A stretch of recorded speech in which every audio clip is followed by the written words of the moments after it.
to Calculations, the talk show. I'm Gary Johnson. Got a great special guest, Bob Sumner, creator of Def Comedy Jam. And we're going to let it rip because I got some stories for Bob, and I know Bob got some stories. Bob, welcome to the show. And for people who don't know you, tell them about your background. I see you got the gold records, the platinum records in the background. Let's go. Hey, everything is good. Thanks for having me, Gary. Really appreciate it, man. It's time to laugh in DC. So, it's been, DC's been laughing for a long time, but we're getting ready to come bring some more magic down there. So that's what we're really here to talk about, I guess, along with, just my career and I guess where I come from. And, Yeah. I'm just a young man out of Jersey, you know. I hail from Roselle, New Jersey, born in Elizabeth, New Jersey, raised in Linden, New Jersey. It's a whole lot to that story, okay? But I grew up in an entertainment family. My parents were in the business. My dad was a manager of singing groups back when I was a little kid. That's what he used to moonlight as, everybody was a manager. But my mom actually retired from RCA Records, Okay. and she worked in royalties there, where she handled like the royalties for Sam Cooke, Elvis Presley, stuff like that. So she always brought home albums and stuff like that. So music was my thing as a child. And then I have a uncle who's in the Rock and Roll Hall of Fame. He was the lead singer for a group called the Platters. Oh, And my goodness. yeah. So, as a kid, um, my parents would take me over to the world famous Apollo Theater, where I'm now curator of comedy.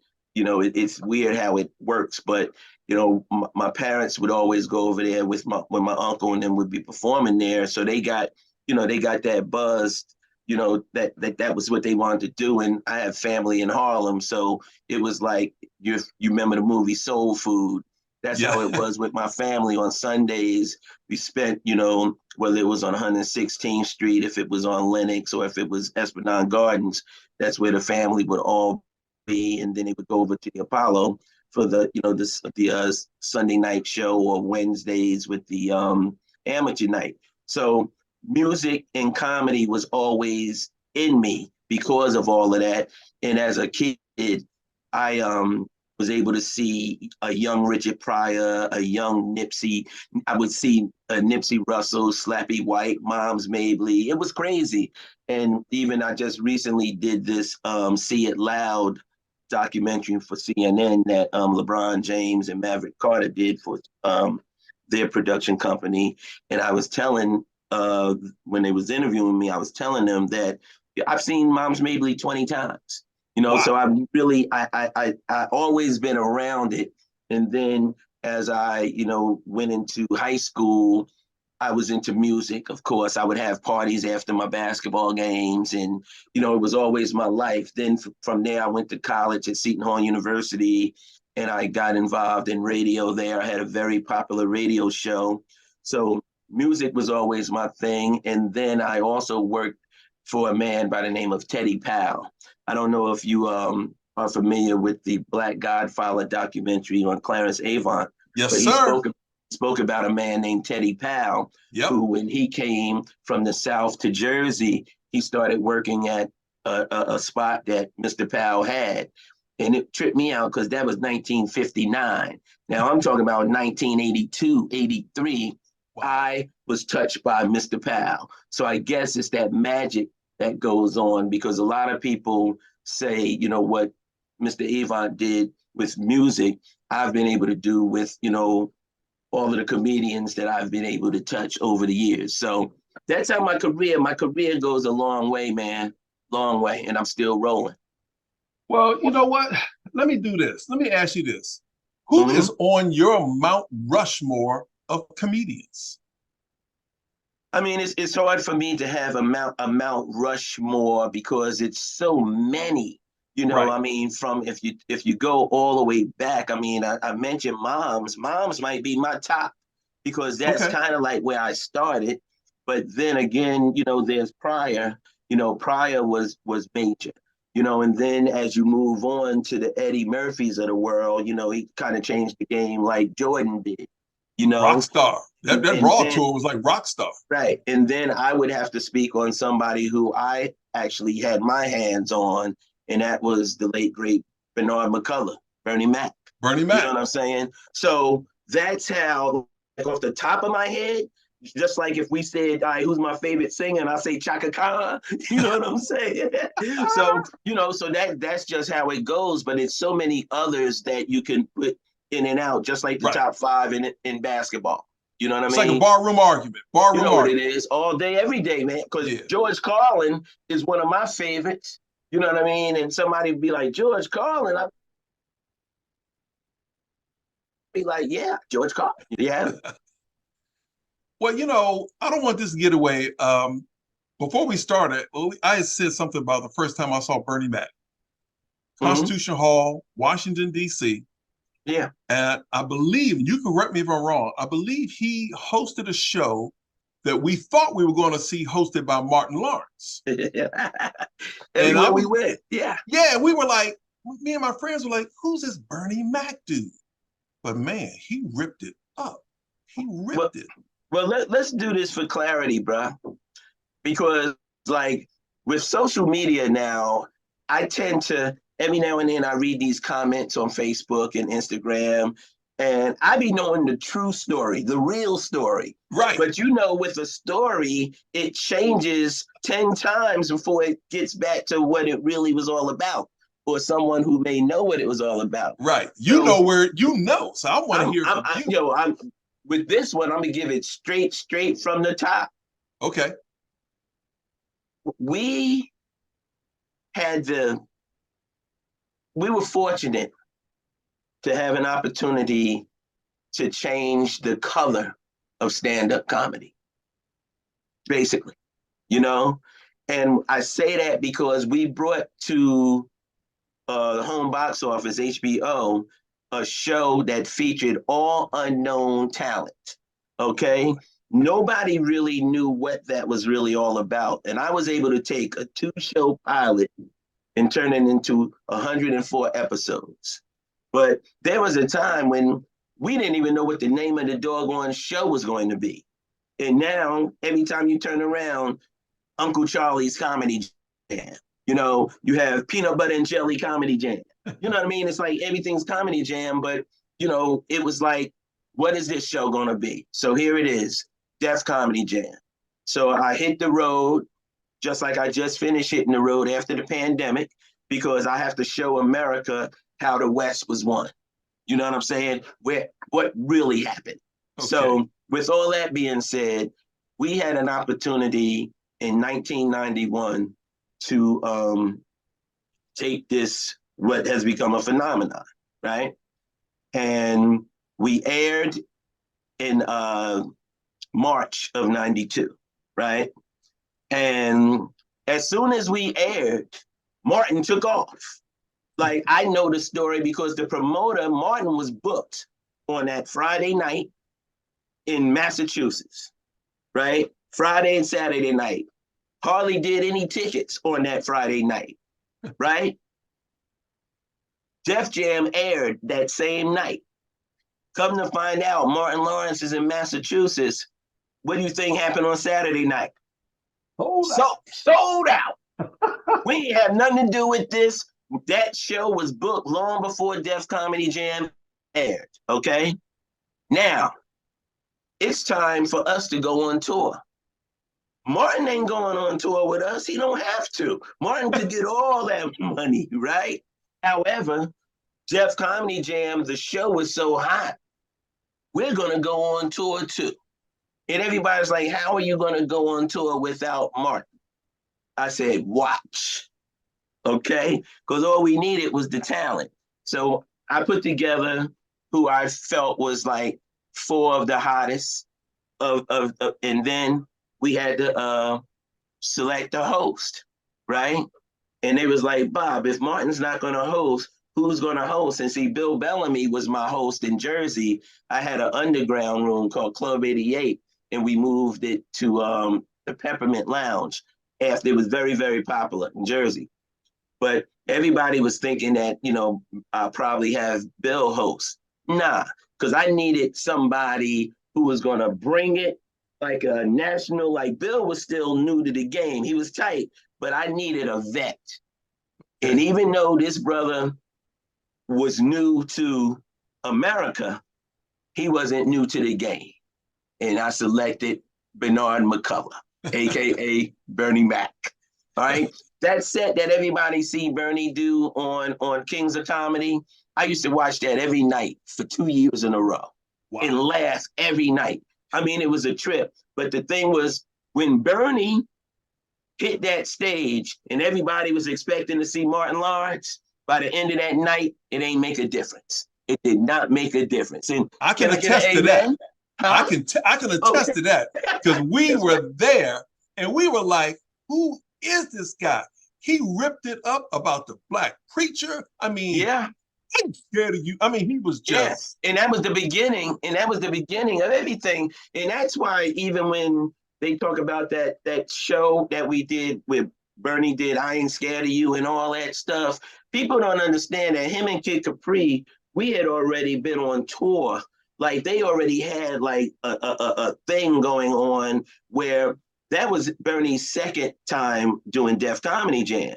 We had already been on tour for a year. So okay. they were in sync like that, man. That's what made it even that much doper. You know what I'm saying? Yeah, he raised his leg and said, kick it. You know, Yeah. Yeah, it's a story behind all of that. Yeah. man. So so you developed and you found a lot of this talent. So what were you really looking for? I mean, the obvious is people who are funny, but a lot of people are this funny and then they rip it up funny, man. What's the formula? Well, that's the thing. People just think that it can be done just like, it can be done. And it can be done if you're just looking for giggles. I'm looking for stars. I'm looking for stars. Yeah. You take Comic View on BT, there's a lot of comedians that did Comic View 5, 6 times and never did Def Comedy Jam. Because I wasn't just looking for quick jokes and stuff like that, all of the same. Sometimes they would do shows where everybody had the same topic and all that. And it's like, no, I want originality. I want a point of view. I want you to talk about how you live. Everybody don't have the same life. So let's hear about your life and put a Okay. little twist to it. So I'm looking for the it factor. Um, I equate a lot of what I do to sports. If I wasn't doing what I do, I'd probably be a assistant coach for somebody or maybe a head coach because I shoot for the top. You know what I Okay. mean? So, and that goes with all baseball, football, basketball. Like when I'm looking for talent out there, I look for you live. I come to you. I don't want to look at tapes. I don't want to see how many times you got the ball stolen or how many times you got your shot blocked. You know what I mean? Because Right. you're only showing me, your best stuff. So what I'm doing is I'm going all over the country, and I might look at 700 comedians. I break it Wow. down. I've just did it, and I've broken it down to 70 that I'm working off of right now. It's the same formula that I've done with Def Comedy Jam, but let the truth be told, all of this fresh talent that I'm getting ready to showcase down in DC and various places around the country. I just got a little. I want to shoot a couple names at you, Okay. okay? And you could come back at me with, if you want to ask me any questions about any of them. But just know that what I'm getting ready to put out here in 2024 with Laugh Mob's Rising Stars of Comedy, which the acronym for MOB is More of Bob's Best. It's as simple as that. Okay. And it's no different. And it's like Def Comedy Jam 3.0. You know what I Okay. mean? And All the, right. and the diversity is there and everything. But when I say to you that I looked at 700 comedians and broke it down to 70, right? And I can't really say those names because you really don't know who they are yet. But the names I'm about to say are the same names of who these people were then. Okay. Okay. All right. So this is what you call drum roll, please. All right, we're gonna roll it out. We talked about a brother by the name of Bill Bellamy. Yes. Okay. Bill started with me back as soon as he graduated from Rutgers University.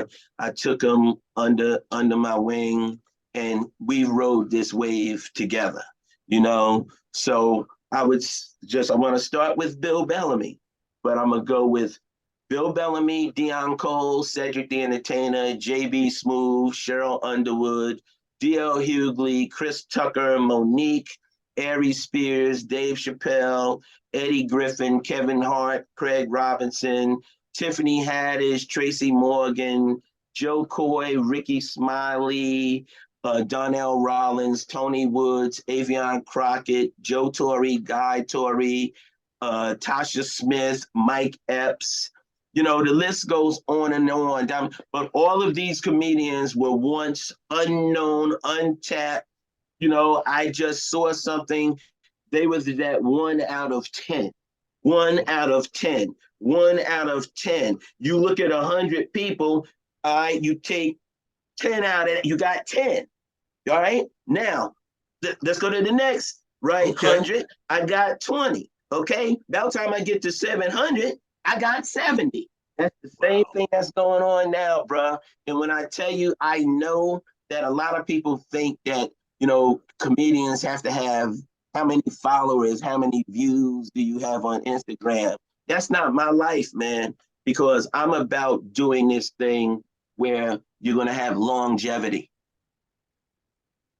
right? Man, yeah. Yeah. Mm-hmm. Every one of those names, as you were ticking them off, I'm like, yep, know that one, know that one, know that one. Man, that's an all-star lineup. I mean, wow. But I can see where you drilled down, you saw something in each one of them, and then I guess they just worked, developed. Um, man, Here's the other part to that, though, Gary. None of them's the same. true, true. I, I listened to all of them on Urban Comedy, on Pandora, and all that, and you're right. And I didn't They're even not the mention same. I didn't mention Earthquake. I didn't mention Corey Holcomb. You know, I didn't mention D. Ray Davis. It's so many seeds I've planted, and I continue, and I know where it all comes from. And then there's some that got past me. You know what I mean? Okay, Because they wasn't quite ready at the time for me, or I didn't think they, you know, but they hung in there. It's a few of them. You know, but you know, I don't need them to look at me side-eyed neither because you wasn't ready then. You know what I'm right. saying? Yeah, So it's all good. Mm-hmm. man. So there's one guy that I want to mention. He's passed away, but Robin Harris. What was so special about Robin Harris in your view as a talent? Well, the thing about Robin, for one, is like when I go out looking for talent, that's not all I'm looking for. Character is more important. I can't have you in craft services or in makeup, you know, driving the people crazy. You know what I mean? Got I it. want my production to run smoothly. So I need you to be on point on stage and over here at the dinner table. You know what I'm Gotcha. saying? So Robin had all of the elements. He was just a great guy. You know, on top of that, he was just funny right off the top. You know what I'm Yes. saying? And, you know, let the truth be told, when we were in talks of creating this show, Robin was the one who we had in mind to, you know, possibly host it. But that was years, you know, years in the making. Yeah. And then in the meantime, we lost Robin. Yeah. And, you know, it opened up that door for Mr. Lawrence, you know. Man. Yeah. I mean, let's talk about what you got going on in my hometown of DC.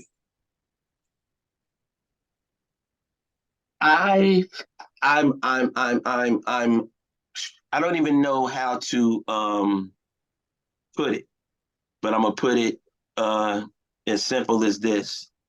I'm overjoyed with this opportunity to go down here with Russell Webster and the DC TV and film. You know, this is taking me back to a gentleman who I had the pleasure of meet early in my career. One who actually solidified me saying, "Damn, Bob, you made it." And that was Don Cornelius. Whoa, okay. Okay. Um, I always followed Don Cornelius, um, John Johnson from Ebony Jet, Dick Clark, Ed Sullivan, Wow. Don Kirshner. Oh yeah, Okay. Don Carson's rock Yeah. concert. You understand you know where I'm going. Oh All right. yeah. So I feel like I'm that guy who can find a place for no different than I did with Def Comedy Jam. These was untapped talents.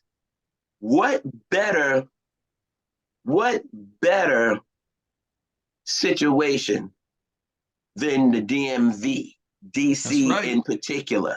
That's I right. mean, I was just part of a documentary called The Mecca of Comedy that a friend of mine, Parrish Smith, did a great job. It's a documentary on DC comedy. And even watching it, I came to the realization that a lot of building Def Comedy Jam for me came out of DC. Okay. So now I get a call from Bruce Walker, Angie Gates, and these people. And like we're doing so many things down here. We just finished doing with Nice Crowd, Jeff and Nicole Friday from the American Black Film Festival. We just did the Because They're Funny comedy festival down here a couple weeks ago, and it's like the perfect time. It's the perfect marriage for Bob Sumner in the District of Columbia, the DMV. And what I'll be able to do is see all this up and coming talent, give them an opportunity to perform live in front of, a nice, audience of people in there having a great meal, drinks and stuff. We're gonna, shoot everything so we could package it and get some more people discovered. That's what Got it. it's really all about. Got it. We are going to give opportunity to everybody who's funny. Remember, I come from a place where I'm about building rising stars. I want to see you become a film and television star, and that's what's going to actually happen over here. We're going to be laughing. We're going to definitely be laughing. Tuesday nights. You're providing a gateway for people. And as I go back to what you said earlier, how you had to drill down and you go through hundreds and hundreds of people, you whittle it down. Now, some of these people that you didn't select, it's not that they're not talented, but maybe they were missing one or two things. And what I'm getting at is what kind of advice or things that you would suggest that people do or don't do? No, you just stay with it. It's timing. It's Okay. timing. It's the right moment. Okay. Okay. I can tell you there's a young lady that used to set up showcases for me in DC. Chris Thomas, the mayor of Oh yeah, the Rapid mayor. City. Yeah. Yeah, Chris used to set up showcases for me in various places in the southeast. But Wanda Sykes. Oh my goodness. Wanda Sykes she never sweated me about doing the show, but she just wanted to be around the situation. And when it was time for me to finally give Wanda that opportunity to be on the show, we got canceled. All right. No, it's crazy. But once we got canceled, Chris Rock picked up and Chris brought Wanda on. So it was like a boom, no look past type situation. Right. You know what I'm saying? And Wanda, I'm so proud of Wanda because she never sweated me about being on the show, anything, because she knew her time was going to come. And now I found out just recently she's been nominated for a Grammy. You know what I Yeah. mean? And, Yeah. she and Mike X, they doing their thing over on Netflix. Nothing. Like Oh yeah. Wanda Sykes is the poster child of someone who I watched do it her way. I'm so proud of her, man. So before we started recording, we talked about being ready. People just got to be ready. Yeah. And just grind and just practice and don't give up. Earthquake from DC fella. DC. Yeah. Hey, let me tell you something. Earthquake been doing this thing. I remember Earthquake used to be heated at me because he thought it was his time, but it was Bernie's time at that time. You know what I mean? It was Steve and like they was going through the thing, and I said, "Your time gonna come." And once I put Earthquake on, I don't know how many episodes Earthquake did, but you know what I mean. But he just waited it out, and even still, he just recently got his Netflix special that thanks to Dave Chappelle. You know what I Right. mean? It's so many of these great talents that have been overlooked for so long, and that's why I'm back here to do my duty for this next generation. You know what I mean? Wow. Yeah, because Quake is on Sirius XM, Quake's Yeah. house. Oh yeah, no doubt. Yes. Yeah. Man. So the one piece of advice that you would give to anyone, but especially a comedian, what would that be?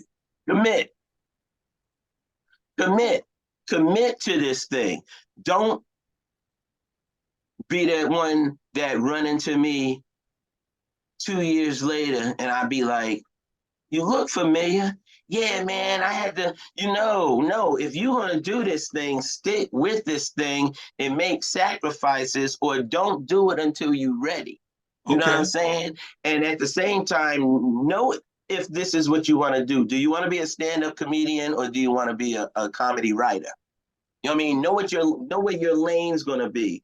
But if you are gonna be a stand-up comedian, just know that it doesn't happen overnight. It may take you 10 years before you figure Right. out who you are.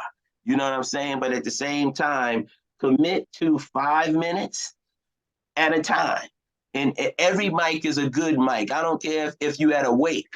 You know what I mean? Make the family feel good. You know what I'm saying? Really, man. Yeah. Yeah, let me tell you about Uncle Joe. And then you hit I mean, sometimes the pastor will crack up or somebody will get up and speak and you see how they make everybody start feeling good. It doesn't matter where you are. You know what I mean? If this is what you're really trying to do, make it happen. take You know? advantage of the opportunity. Yeah, And family reunions, be the MC. oh Be yeah. the you know what I mean? Be the MC, But you know right? what I also liked about what you said? Know your lane. Because maybe your lane is not up in front of the mic. Maybe you are a good writer. Maybe you are the comedy writer, the guy, the woman or the man behind who just, yeah. Hey, Gary, maybe you're the manager. Maybe Hey, you are, and not necessarily the manager, but you are the one that's going to make sure that your dude is straight. right. Cedric, man, that's what I give. I give Cedric the Entertainer so much props because Ced is one of maybe three, and I use that term lightly, three, um,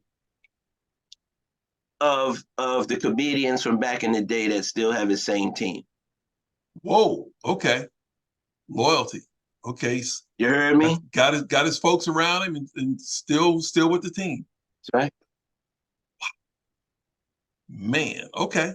All right. Hmm. Hey, I know we talked about comedy, but I want to slide in some music. You run across some music people too, man. Who's your favorite? Some of your favorites in the music world. I mean, depends on where you want to take it. Cause I'm a George Duke. Like I'm a George Duke type of guy. I'm a Chaka Khan type of guy. I like the OJs. I like the Whispers. I like Okay, so New York. you Like yeah, I you in love that music. old I love funk. I yeah. mean, I could do that. Or D'Angelo. Jill Scott. I You like that lane. diversified, man. I'm You very diversified. diversified when it comes to. I actually have a Sunday afternoon music show that I've been doing for since the pandemic. It's called Grooving on a Sunday Afternoon with Bob Sumner, and I'll take you from Gil Scott Heron to Steely Dan. You know what I Oh yeah. mean? Yeah, Yeah, I got a record collection that's about 1,000 albums just going that's back what's from up. Arthur Prysock to Okay, Ella Fitzgerald, Sarah Vaughan, Sarah. the Mills Brothers, all the way up to, like you say, Steely Dan. Um, My PA, I have my personal assistant for my shows and stuff. He's actually Sarah Vaughan's great nephew. Wow. Yeah, he's Yeah, a see, boy. Yeah. and I'm from DC. And one time, are you familiar with the Birchmere out in Of DC? course.